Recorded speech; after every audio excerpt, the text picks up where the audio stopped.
ಸರ್ಕಾರಗಳು ಯಾವುದೇ ಇರಲಿ, ಆದ್ರೆ ಅಧಿಕಾರವನ್ನ ಮಾಡುವಂತಹ ಕೆಲವು ಅಧಿಕಾರಿಗಳಾದ್ರೂ ಅಕ್ರಮ ಬಾಂಗ್ಲಾ ಮುಸ್ಲಿಂ ಒಳನುಸುಳುಕೋರನಾದ್ರೂ ತಡೆಯುವಂತ ಪ್ರಯತ್ನವನ್ನ ಮಾಡಬಹುದು ಅಂತ ಹೇಳ್ತಕ್ಕಂಥದ್ದು ನನ್ನ ಆಗ್ರಹ. ನಮ್ಮ ಸಕಲೇಶಪುರದಲ್ಲಿ, ಕೊಡಗಿನಲ್ಲಿ, ಬೆಂಗಳೂರಿನಲ್ಲಿ 500-600 ರೂಪಾಯಿಗೆ ಕೆಲ್ಸಕ್ಕೆ ಬರ್ತಾರೆ. ಅದಕ್ಕಾಗಿ ನಮಗೆ 200 ರೂಪಾಯಿ ಕೆಲ್ಸಕ್ಕೆ ಬಂದ್ರೆ ಯಾರಾದ್ರೇನು ಪರವಾಗಿಲ್ಲ ಅಂತ ಹೇಳ್ತಿದ್ರು. ನಮ್ಮವರು 9 ಗಂಟೆಗೆ ಬರ್ತಾರೆ, 12 ಗಂಟೆಗೆ ಹೋಗ್ತಾರೆ, 1 ಗಂಟೆಗೆ ಹೋಗ್ತಾರೆ, ಎಲೆಡ್ಕೆ ತಿಂತಾರೆ. ಇವ್ರು ಏನೂ ಇಲ್ಲ, ಎಂತಹ ಕೆಲಸ ಮಾಡ್ತಾರೆ ಅಂತ ಅವ್ರ ಹೆಂಡತಿ ಕೇಳಿದ್ರು, ಅವರು ಅದೇ ತರ ಹೇಳಿದ್ರು. ಆದ್ರೆ ಅವ್ರು 3 ಜನದಲ್ಲಿ ಒಬ್ಬನ್ನ ಕೊಲೆ ಮಾಡಿ ಅದೇ ಅವ್ರದೇ ತೋಟದ ಮೇಲ್ಗಡೆ ಗುಡ್ಡದಲ್ಲಿ ಕೂತ್ಬಿಟ್ಟು ಹೋಗಿರ್ತಾರೆ. 19/12/2025 ಇಸ್ವಿಗೆ ಬಾಂಗ್ಲಾದೇಶದಲ್ಲಿ ಹಿಂದೂವನ್ನ ಅವನನ್ನ ನಡು ರಸ್ತೆಯಿಂದ ಎಳ್ಕೊಂಡು ಬಂದು ಪೆಟ್ರೋಲ್ ಹಾಕಿ ಅವನ ಬೆಂಕಿಯಲ್ಲಿ ಸುಟ್ಟು ಅದಾದ ನಂತರ ನೇಣಿಗೆ ಹಾಕ್ತಾರೆ ಅಂತ ಕೇಳಿದ್ರೆ, ಇವತ್ತು ಬಾಂಗ್ಲಾದೇಶದಲ್ಲಿ ಇರ್ತಕ್ಕಂಥ ಹಿಂದೂಗಳ ಪರಿಸ್ಥಿತಿ ಯಾವ ತರ ಇದೆ ಅಂತ ಯೋಚನೆ ಮಾಡಿ. ಮಾಜಿ ಪ್ರಧಾನಿ ಒಬ್ಬರ ಹೆಣ್ಣು ಮಗಳು ತಪ್ಪಿಸ್ಕೊಂಡು ಭಾರತಕ್ಕೆ ಬಂದಂತ ನಂತರ ಅವರ ಮನೆಯ ಒಳಗಡೆ ಹೋಗಿ ಅವರ ಮಂಚದ ಮೇಲೆ ವಿಕೃತಿಯನ್ನ ಮೆರೆದಂತವರು ಬಾಂಗ್ಲಾದೇಶದ ಮುಸಲ್ಮಾನರುಗಳು. ದೇಶದ ಪ್ರಧಾನ ಮಂತ್ರಿಯನ್ನ ಇವತ್ತು ಮರ್ಯಾದೆ ಕೊಡದಲ್ಲೇ ಹೋದವರು ನಾಳೆ ಇವರ ಪರ್ಸೆಂಟ್ ಜಾಸ್ತಿ ಆದಂತ ಸಂದರ್ಭದಲ್ಲಿ ಏನ್ ಮಾಡ್ತಾರೆ ಅಂತ ನಾವು ಒಂದ್ಸಲ ಯೋಚನೆಯನ್ನು ಮಾಡ್ಬೇಕಲ್ವಾ. ಕರ್ನಾಟಕ ರಾಜ್ಯದಲ್ಲಿ, ಭಾರತದಲ್ಲಿ ಅಕ್ರಮ ಬಾಂಗ್ಲಾದೇಶಿಯರನ್ನ ಓಡಿಸಕ್ಕೆ ನಾವು ಶತಸಿದ್ಧರಾಗಿದ್ದೀವಿ ಅಂತ ಹೇಳಿ ಇವತ್ತು ಎಂತಹ ಒಂದು ಅನಿವಾರ್ಯದ ಪರಿಸ್ಥಿತಿಯಲ್ಲಿ ನಾವು ಸೇರಿದ್ದೀವಿ ಅಂತ ಹೇಳಿ ನಾವು ಮೊದಲು ಅವಲೋಕನ ಮಾಡಬೇಕಾಗಿದೆ.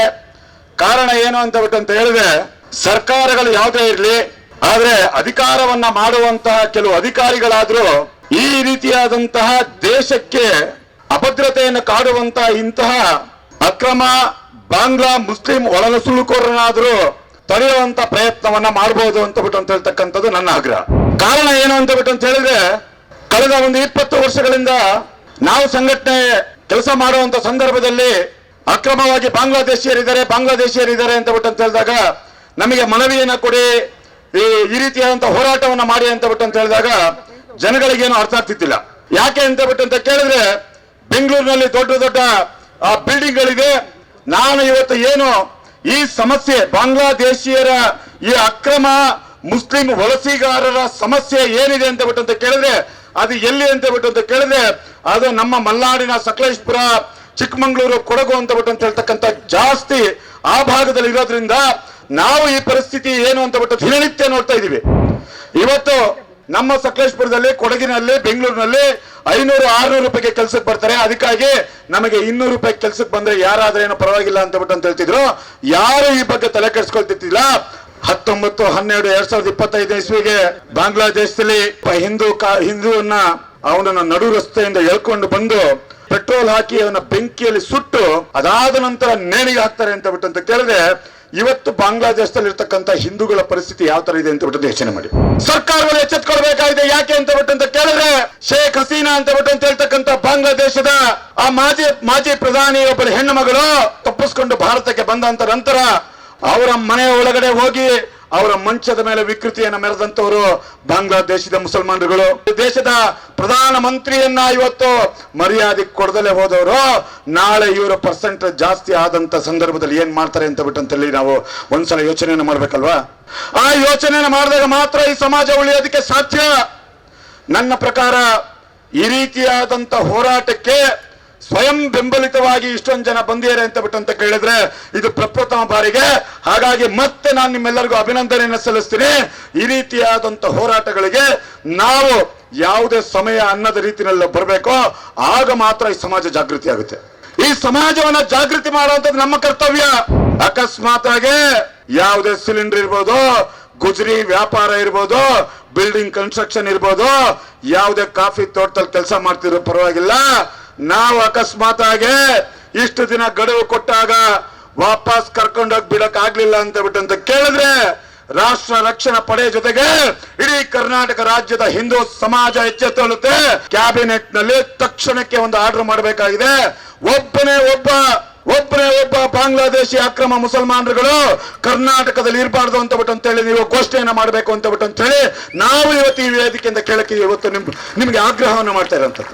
ಹಾಗಾಗಿ ಒಂದೊಂದು ವಿಚಾರಗಳೆಲ್ಲ, ಒಂದು ಸಣ್ಣ ವಿಚಾರ ಅಂತ ಕೇಳಿದ್ರೆ, ನಮ್ಮ ಸಕಲೇಶಪುರ ಮತ್ತೆ ಮೂಡಿಗೆರೆ ಅಂತ ಹೇಳ್ತಕ್ಕಂತಹ ಭಾಗದಲ್ಲಿ ಆ ಮಧ್ಯದಲ್ಲಿ ಇರ್ತಕ್ಕಂಥ ಬಾರ್ಡರ್ ನಲ್ಲಿ ಒಂದು 5 ಎಕರೆ ತೋಟ ಇಟ್ಕೊಂಡಿರ್ತಕ್ಕಂತಹ ಒಬ್ಬ ಪ್ಲಾಂಟ್ರು 2 ಜನ ಅವ್ರ ಮನೆಗೆ ಬಾಂಗ್ಲಾದೇಶದ ಮುಸಲ್ಮಾನರುಗಳು ಬರ್ತಾರೆ. ಅವ್ರ ಮನೆಗೆ ಬಂದು ಬಹಳ ಅಚ್ಚುಕಟ್ಟಾಗಿ ಕೆಲಸ ಮಾಡ್ತಾರೆ. ಅದಾದ ನಂತರ ಹೇಳ್ತಾರೆ, ನಮ್ಮ ನೆಂಟರೊಬ್ಬ ಇದ್ದಾನೆ, ಅವನೊಬ್ಬ ಬರ್ತಾನೆ ಅಂತ ಬಿಟ್ಟು ಅಂತ ಹೇಳಿದಾಗ, ಚೆನ್ನಾಗಿ ಕೆಲಸ ಮಾಡ್ತಿದ್ದಾರೆ ಅಂತ ಬಿಟ್ಟು ಅಂತ ಹೇಳಿ ಅವನು ಒಬ್ಬ ಬರ್ತಾನೆ. ಅವ್ರ ಒಬ್ಬನೆಲ್ಲ 1.5 ವರ್ಷಗಳ ಕಾಲ ಅವ್ರ ಮನೇಲಿ ಕೆಲಸ ಮಾಡ್ತಾರೆ. ಜಾಸ್ತಿ ಏನು ದುಡ್ಡು ತಗೊಳ್ಳಲ್ಲ ಅವರು. 1.5 ವರ್ಷ ಆದ ನಂತರ ಅವರು ಲೆಕ್ಕಾಚಾರವನ್ನ ಮಾಡ್ತಾರೆ. ಲೆಕ್ಕಾಚಾರವನ್ನ ಮಾಡಿ ವಾಪಸ್ಸು ಅವರು ಗುವಾಹಟಿಗೆ ಹೋಗ್ತಾರೆ. ಗುವಾಹಟಿಗೆ ಹೋದ ನಂತರ ಅಲ್ಲೊಂದು ಕಂಪ್ಲೇಂಟ್ ಆಗುತ್ತೆ. ಇವ್ರ ಜೊತೆಗೆ 3 ಜನ ಹೋದವರು ಕೇವಲ ಬಂದವರು ವಾಪಸ್ 2 ಜನ ಅಂತ ಬಿಟ್ಟು ಅಂತ ಹೇಳ್ತಾರೆ. ಅವರು ಆ ದೇವರಿಂದ ಅಂತ ಬಿಟ್ಟು ಅಂತ ಹೇಳ್ತಕ್ಕಂಥ ಆ ಜಾಗದಲ್ಲಿ ಎಲ್ಲರೂ ಕೇಳ್ತಾ ಇದ್ದಾರೆ, ಏನ್ರಿ ನೀವು ಅಕ್ರಮ ಬಾಂಗ್ಲಾದೇಶ ಇಟ್ಕೊಂಡಿದ್ದೀರಿ ಅಂತ. ಅಣ್ಣ ಎಷ್ಟು ಚೆನ್ನಾಗಿ ಕೆಲಸ ಮಾಡ್ತಾರೆ ಗೊತ್ತಾ, ನಮ್ಮವರು 9 ಗಂಟೆಗೆ ಬರ್ತಾರೆ, 12 ಗಂಟೆಗೆ ಹೋಗ್ತಾರೆ, 1 ಗಂಟೆಗೆ ಹೋಗ್ತಾರೆ, ಎಲೆಡ್ಕೆ ತಿಂತಾರೆ, ಇವ್ರು ಏನೂ ಇಲ್ಲ, ಎಂತಹ ಕೆಲಸ ಮಾಡ್ತಾರೆ ಅಂತ. ಅವ್ರ ಹೆಂಡತಿ ಕೇಳಿದ್ರು, ಅವರು ಅದೇ ತರ ಹೇಳಿದ್ರು. ಅವ್ರ ಮಗನ್ ಕೇಳಿದ್ರು, ಅವರು ಅದೇ ತರ ಹೇಳಿದ್ರು. ಆದ್ರೆ ಅವ್ರು ವಾಪಸ್ ಹೋದಾಗ 2 ಜನ ವಾಪಸ್ ಹೋದಂತ ಸಂದರ್ಭದಲ್ಲಿ ಗುವಾಹಟಿ ಸ್ಟೇಷನ್ ನಲ್ಲಿ ಕಂಪ್ಲೇಂಟ್ ಆಗುತ್ತೆ. ಕಂಪ್ಲೇಂಟ್ ಆಗಿ ಅವ್ರ ಮನೆಗೆ ಪೊಲೀಸ್ನವ್ರು ಬರ್ತಾರೆ.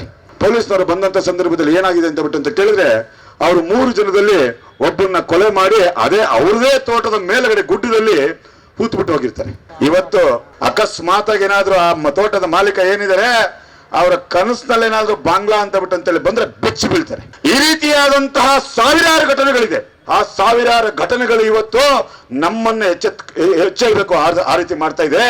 ನಾವು ಸಹ ಒಂದು ಸಂಕಲ್ಪವನ್ನು ಮಾಡಬೇಕಾಗಿದೆ. ಇಲ್ಲಿಂದ ಹೋಗುವಂತ ಸಂದರ್ಭದಲ್ಲಿ ನಾವು ಯಾವುದೇ ಕಾರಣಕ್ಕೂ ಸಹ ನಮ್ಮ ಮನೆ ಪಕ್ಕ, ನಮ್ಮ ಆಫೀಸ್ ಪಕ್ಕ, ನಾವು ಯಾವುದೇ ಹೋಟೆಲ್ಗೆ ಹೋಗ್ತೀವಿ, ನಾವು ಯಾವುದೇ ನೆಂಟರುಗಳ ಮನೆಗೆ ಹೋಗ್ತೀವಿ, ಆ ಸಂದರ್ಭದಲ್ಲಿ ಅಕ್ರಮವಾಗಿ ಯಾರಾದ್ರೂ ಬಾಂಗ್ಲಾದೇಶದವನು ಅಂತ ಬಿಟ್ಟು ಅಂತ ಕಂಡ್ರೆ ಅವರನ್ನ ಪೊಲೀಸಿಗೆ ಇಟ್ಕೊಟ್ಟೆ ಕೊಡ್ತೀವಿ ಅಂತ ಬಿಟ್ಟು ಅಂತ ಹೇಳ್ತಕ್ಕಂತಹ ಸಂಕಲ್ಪವನ್ನು ಮಾಡಿದಾಗ ಮಾತ್ರ ಈ ಸಮಾಜ ಉಳಿಯೋದಕ್ಕೆ ಸಾಧ್ಯ.